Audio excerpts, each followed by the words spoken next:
Welcome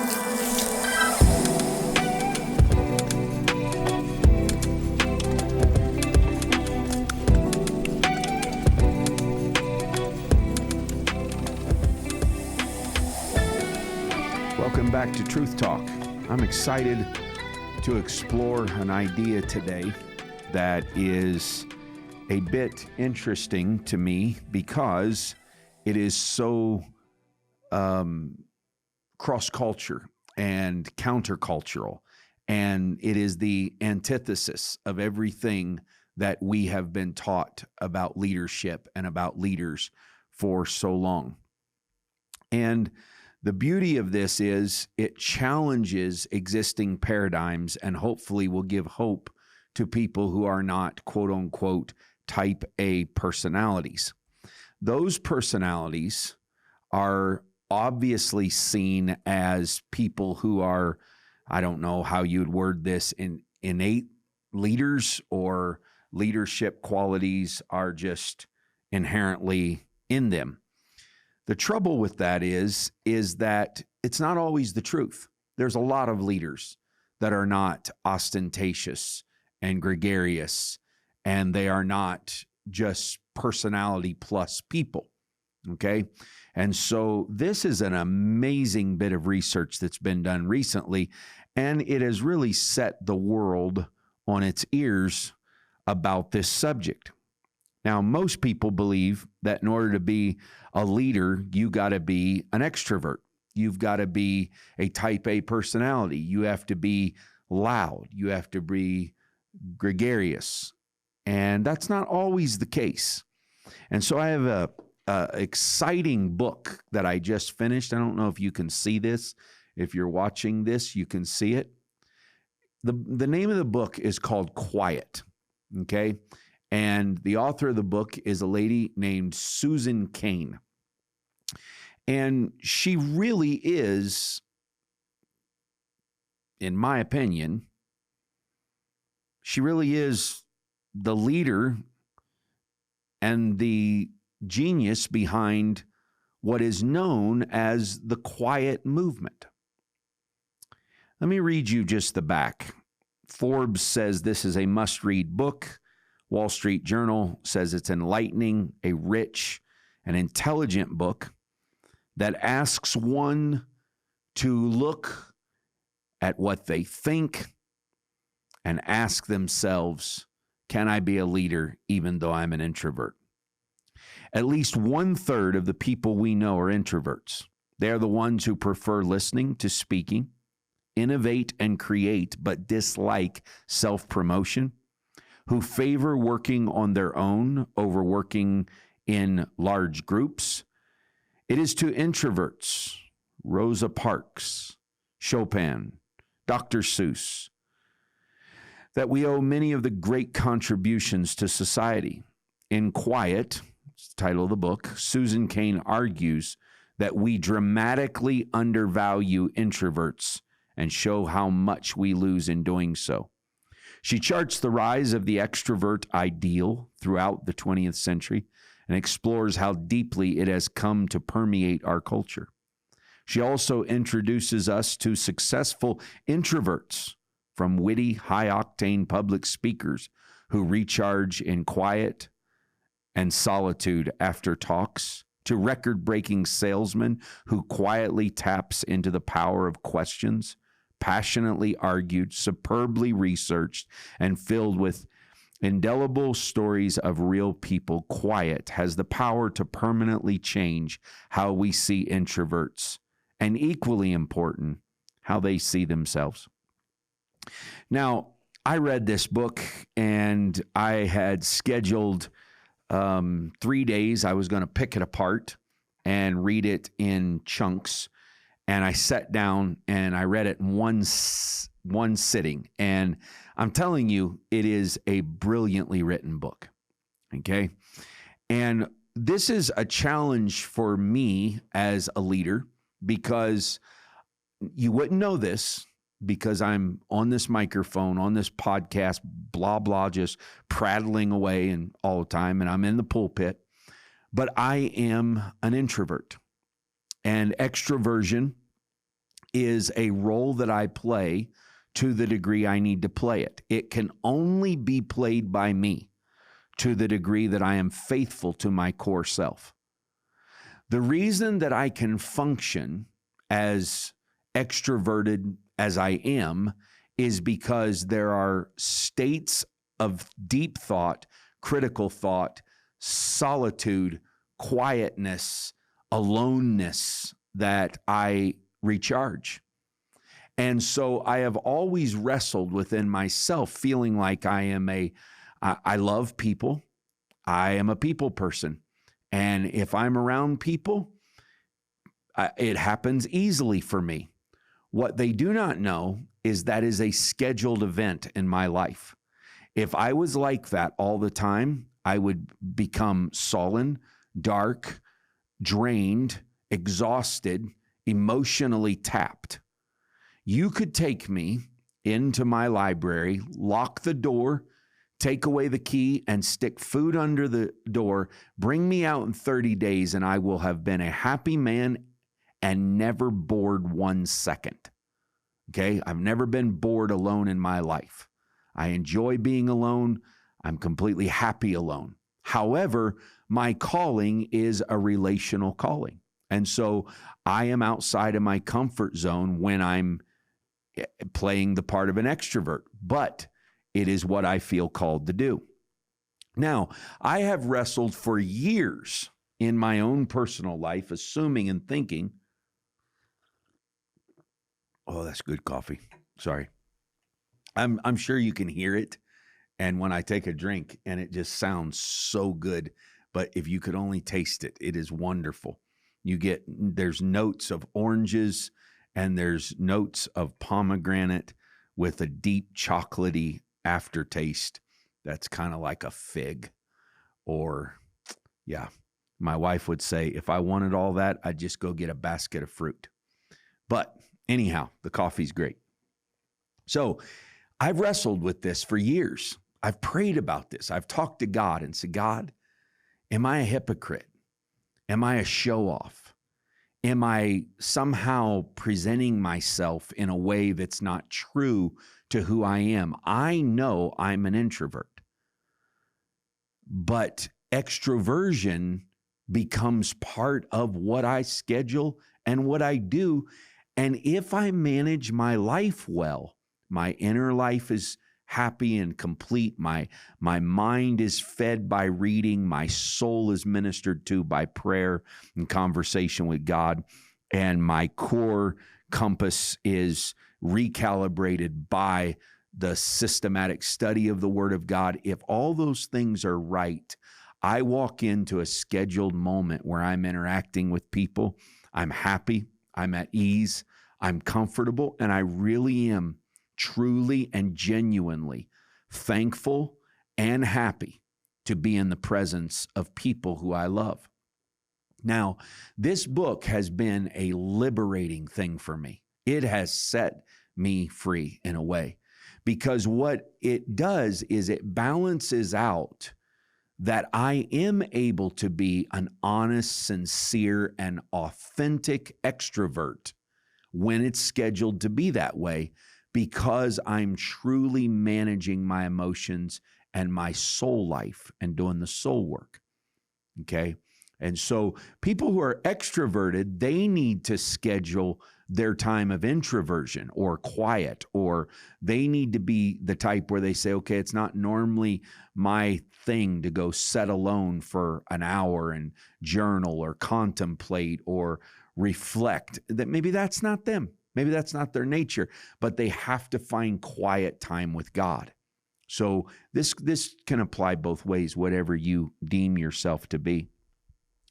One of the most fascinating things to me, and I preached about this one day in Calgary, and I taught on it in Little Rock a few weeks ago. Even though I didn't mention this book, I told this story. Let me read you a very brief excerpt, and then we'll talk, okay? At Harvard Business School, there are signs that something might be wrong with the leadership style that values quick, assertive, domineering, positive, loud, and extrovert answers over quiet, slow decision making. Every autumn, the incoming class participates in an elaborate role-playing game called the Subarctic Survival Situation. It is approximately 2:30 p.m. on October 5th, the students are told. And you have just crash landed in a float plane on the east shore of Laura Lake in the subarctic region of the northern Quebec-Newfoundland border. The students are divided into small groups and asked to imagine that their group has salvaged 15 items from the plane: a compass, sleeping bag, axe, and so on. Then they are told to rank them in order of importance to the group's survival. First, the students rank the items individually. Then they do so as a team. Next, they score those rankings against the experts to see how well they did. Finally, they watch a videotape of their team's discussions to see what went wrong and what went right. The point of the exercise is to teach group synergy. Successful synergy means higher ranking for the team than for its individual members. The groups with any of its members has a better ranking than the overall team, and failure is exactly what can happen when students prize assertiveness too highly. So they go down and they discuss, and it's a lengthy reading, but I'm just setting the tone for it right there. So they go down and they discuss in their minds and in their teamwork, what do we actually need? Okay, so what HBS, Harvard Business School, did is they started putting in experts, survival experts, people that were very, very gifted at knowing what to use, what to take, and what to do.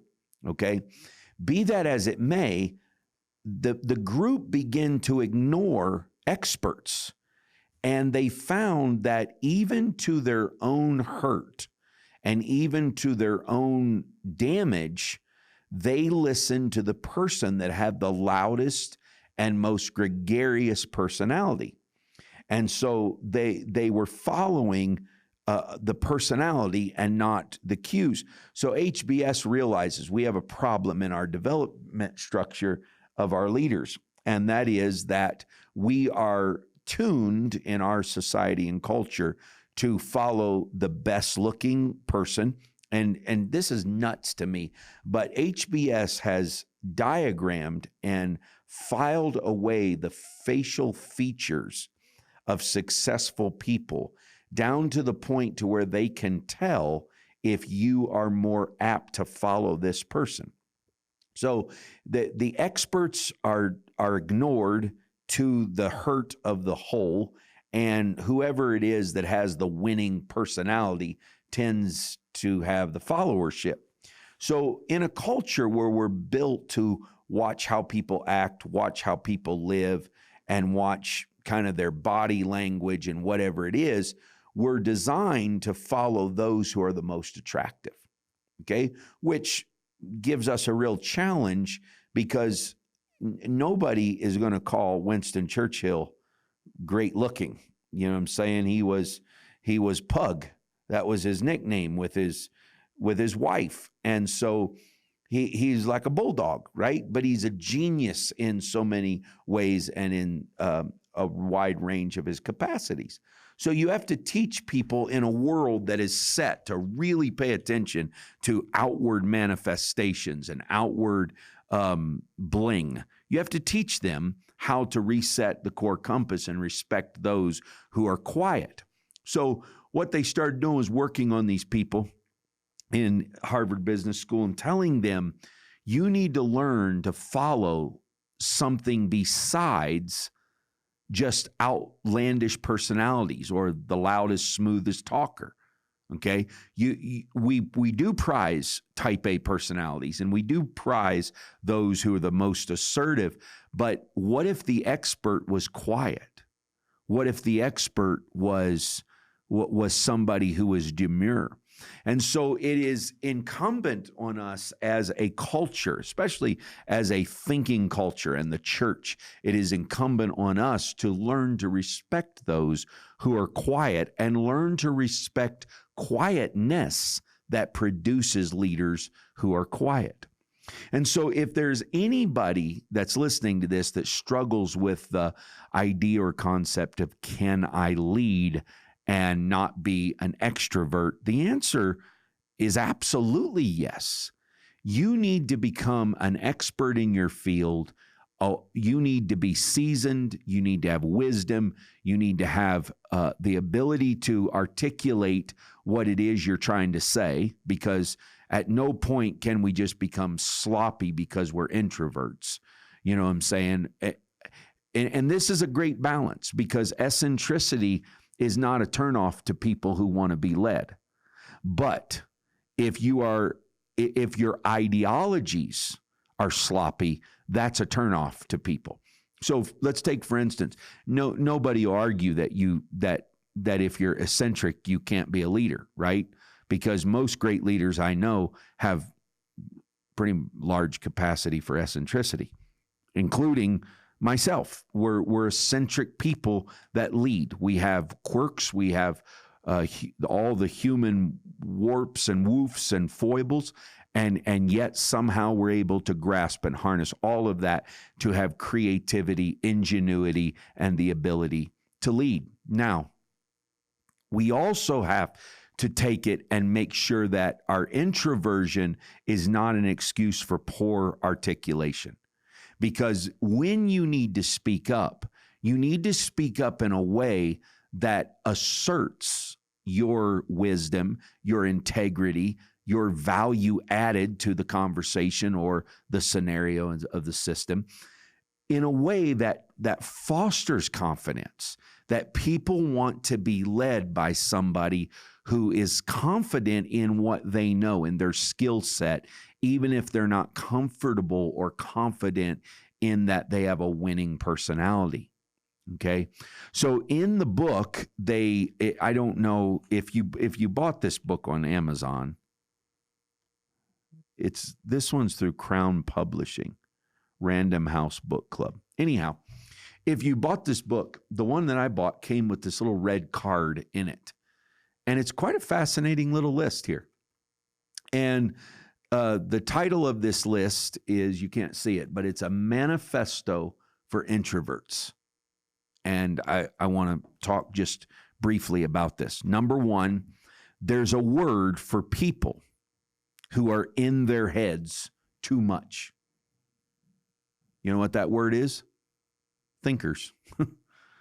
You're not some disqualified person because you contemplate and because you're reflective and you're achieving deep critical thought. Okay. Number two, solitude is a catalyst for innovation. Okay. Most of the people who are extreme publicists, or they are people who are amplifying constantly, they are salesmen, not necessarily leaders. And in our culture, we mistake what is great salesmanship for what is great leadership. Just because you can sell me something doesn't mean you're qualified to lead me. Okay? Leadership comes from when we nurture our inner core being, our core convictions, our standards, and we know who we are and we're comfortable in our own skin. When we're alone, when we're in solitude, I'm not sitting there staring at a wall. You're not sitting there just contemplating your navel all day long, right? I don't know what people are doing. But people who are true leaders and are introverts, they're using that solitude to innovate. They're using that solitude to create and leverage. Now, I'm going to get into this here in a second. They're going to use that aloneness to create togetherness. Aloneness that never produces a greater common good for the together is not a positive thing. Okay? That's called an isolationist. An introvert is somebody who manages the moments of solitude until they can translate that into moments of great productivity or content for when they are together with people. Let's take two examples of this, and they're cousins. These are brilliant cousins, like cousins on another level. It's John and Jesus. So John spends his time out in the wilderness. And nobody's going to argue that this guy's not eccentric, right? He comes out, he's got hair everywhere, and he's in, these weird clothes that are skins of animals, and he's eating locusts and honey, and he's rejecting what is formed up and produced and provided and curated, and he's living a completely God-curated life. But when he steps out onto the banks, he's not some babbling, daft human who can't get it out. He's standing on the banks and he's condemning them and telling them, repent, the kingdom of heaven is at hand. And then some of them try to come in and assimilate and sneak in. And John's like, you vipers, who warned you to flee from the wrath to come? You're just trying to get in this as a club. Man, it's so articulate.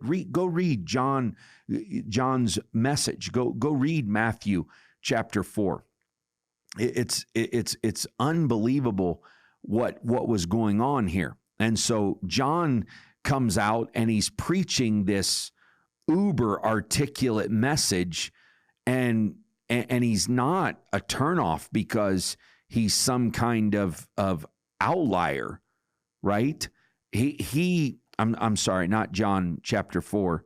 It's Matthew chapter 3, the preaching of John the Baptist, Matthew chapter 3. And so he's preaching, make ready the way of the Lord, make his paths straight. I am the voice of one. He knows who he is. He knows what his role is, and he knows what he's supposed to say. And forget about the garment of camel's hair. Forget about that it's all just snatched together with a leather belt around his waist. Forget that he's living off of a God-curated thing in the wilderness outside of Jerusalem. The reality is the crowd was happy to follow this man because he knew his message. Same thing about Jesus. Jesus was a man of contemplative silence. He was a man that would do great miracles, great feats, and then he would retreat to aloneness on the mountain in prayer. He spent great lengths of time in prayer. In fact, he spent the majority of his life in relative aloneness. And he wasn't brought onto the pages of history until he was nearly 30 years of age and qualified to be a rabbi. So he wasn't even playing in the system, right? Who is this who cometh, out of, can any good thing come out of Galilee? So he's coming from off the spectrum, but both of them used their moments of solitude to harness the creativity of their human spirit and God's spirit. And they came to the power of preaching and leadership. They entered into it, and their public voice elevated was purchased by their years of quiet time with God. We see the same exact thing with Paul. Paul gets saved. He does a little bit of work in Damascus and disappears for 3 years into the Arabian desert, which, and this is my opinion, I don't have proof of this, but the way that he words it, I think he was in Petra. And that's just my opinion from reading a couple books on Saul in Arabia or Paul in Arabia. So, but anyhow, the point being is that years of quietness did not produce isolation in this man. He comes out of Arabia. He said, I didn't go up to Jerusalem to find out what to say. I went alone with God. And brother, when he starts in talking, my goodness, even Peter, the rock that he was going to build the church with, even Peter, who he was going to say he was going to open the gates and have the keys to the kingdom. Even Peter said, this man speaks hard things to understand. Why? Because those years of silence had bought him an amplification in his voice. You must get comfortable being alone and quiet with God and allow the solitude to purchase the innovative or the creative or the anointed part of you. Look at Moses. Moses is expelled from the system of Egypt. He tried to be the deliverer. He was called. He had the call of God on his life. But in his attempt to prematurely deliver, he ends up killing a man. He has to run to the wilderness. It was in the years, 40 years he spent, from the age of 40 till 80, from when he killed the man in Egypt until he was sent back to deliver. But he's buying and purchasing this wherewithal to publicly produce good in his life. So that was a key takeaway from this book also, is that solitude is a strong catalyst for innovation. The other thing, I'm not going to name all these things, but there's just a couple things. In the long run, staying true to your temperament is key to finding work that matters for you. And so this is important. And being true to yourself, not saying, okay, I can't be me. Now, this is a massive difference between some grown-up 20-something-year-old sitting in his boxer shorts in his mom's basement playing games all day. Don't misconstrue stupidity for quiet. Okay, that's ignorance. That's a waste of your life. That's water spilled upon the sand that shall not be brought again. Okay, you'll never get those years back. So we're not using the embrace of introversion as some kind of excuse for isolationists. What we're saying is that if you're true to yourself and you're true to the call of God in your life, you're going to go and you're going to be alone and you're going to take care of yourself. And when you do, you're going to come out and you're going to be a stronger leader and a more innovative person. The other thing is, quiet leadership is not an oxymoron. You can be a contemplative person and still be a leader. The other thing is a lot of these leaders that are obsessed with networking and all they do is just, network. I've noticed something about introverts, that when they do come out, they come out for purpose. They're interested not in quantity, they're interested in quality. My friendships are so powerful, so strong. I'm not going to name my friends because I'm just not going to name drop, but there are men and women that are on my favorites list on my phone, that those are some of the deepest, most authentic, most transparent relationships. And what you have to learn is introverts come out for business, not business cards. I don't come out of my hole and out of my library to get likes on some dumb social media page. That's not even real life to me. It's not even a blip on my radar. But man, to sit down and have coffee and pick up with a friendship and balance each other and weigh out thought and weigh out direction and have voices in my life, my God, that's powerful. And I wouldn't trade that for the shallows and the business card portfolios and all of the social media likes in the world. I'd rather set, here's something interesting. I'm an introvert and I make no bones about it. And I'm not on the phone a lot. I turn my phone on and I start making the calls that I need to make. And when I turn it off, I'm back in the meetings I need to be, or back in the project I need to be, or the time allocation I need to be in. But one of the things about the relationships that I have learned and cultivated in my life is that I just preached for a friend of mine a couple weeks ago, and him and I had not talked in, I don't remember how long, months, let's just say months, okay? The minute we got in the room, that connection was so authentic and so real and so deep and so God designed that the both of us began to pick up immediately in a deep flow, critical thought pattern. That's the difference. Okay. Now, granted, an extrovert is going to meet more people. He's going to know more people. She's going to have more business cards. She can tell you where to get a free lunch in any city in North America that she flies into. And he can drop names like, my goodness, you'd think he was golfing with Warren Buffett last week. But I've noticed something. Those forms of extroversion, while they are far-reaching, they do not penetrate very deeply.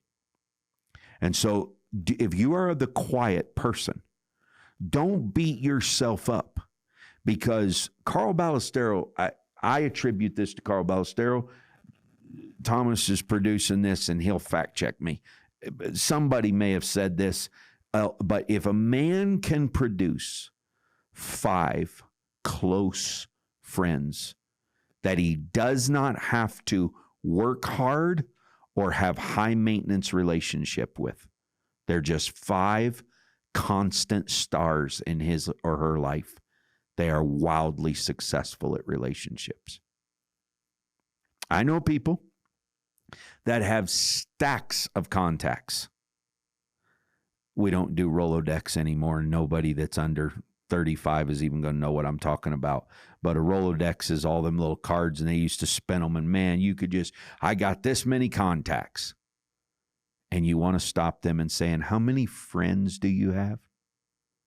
And how many brothers and sisters do you have? Or do you just have contacts? Depth doesn't come through superficial, shallow contact. Depth comes from you pursuing with great levels of intentionality. Where does God want me to be? And what does he want me to do when I'm there? And so if you're the quiet person that has always discounted your ability to be developed into higher state of leadership because you are an introvert, have faith today. Have encouragement spoken into your life. You are not an isolationist, and you are not disqualified from leadership because you are quiet and you're an introvert. God can use that if you will use your solitude as a catalyst for innovation.